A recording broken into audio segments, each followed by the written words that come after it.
Ndugu mpenzi msikilizaji na mfuatiliaji wa Dr. of Education Media. Leo na kusimulia habari ya familia moja ambayo haina mfano hapa duniani. Familia yenye upendo wa kila namna. Familia yenye heshima zaidi duniani.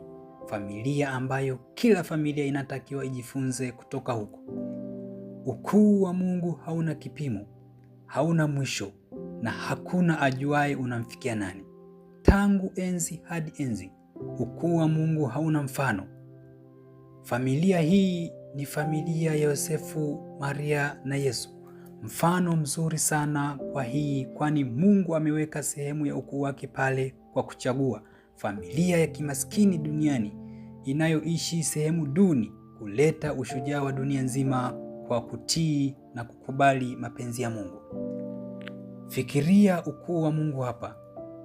Mji wa Nazareth ambao sasa ni makao makuu ya Israeli na mji wa Bethlehem ambao sasa ni miongoni mwa majiji makubwa zaidi katika nchi ya Palestina.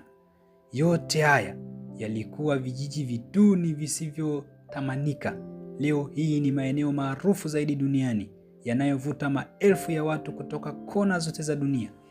Umaarufu huu unatokana na maisha ya familia takatifu, maisha ya imani, maisha ya unyenyekevu, maisha ya kujitoa kwa mapenzi ya Mungu. Katika imani ya Wakristo, Mungu alipomtuma mwanaye wa pekee na kujifanya mtu, hakutaka azaliwe nje ya familia.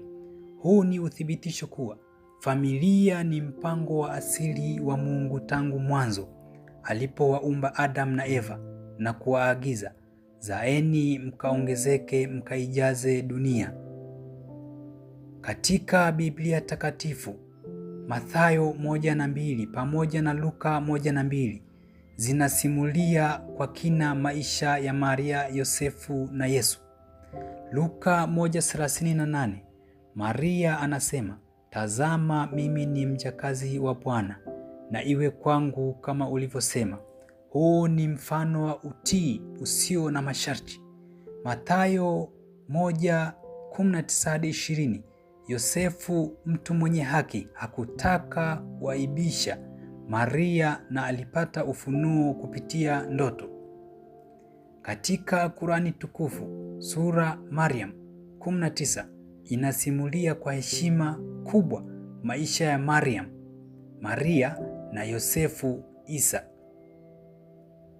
Kurani 3:42, pale malaika waliposema, ewe Maryam, hakika Mwenyezi Mungu amekuteua, amekutakasa na akakuteua juu ya wanawake wa walimwengu.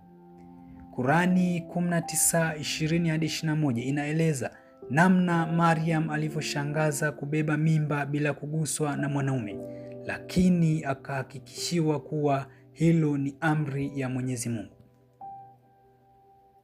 Mambo haya ya kustaajabisha kuhusu familia takatifu.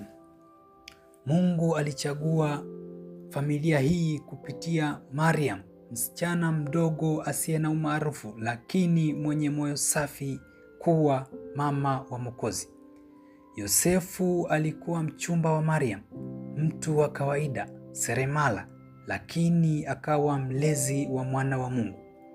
Yesu alizaliwa katika hori la ng'ombe, si katika kasri au familia ya kifalme, ishara ya unyenyekevu wa Mungu. Malaika walimtokea Maryam, Yosefu na wachungaji wa kawaida waliambiwa juu ya tukio hilo. Kila daraja la watu liliguswa. Hekalu la Yerusalemu ilimtambua mtoto Yesu alipokuwa mchanga kupitia kwa Simeoni na Ana.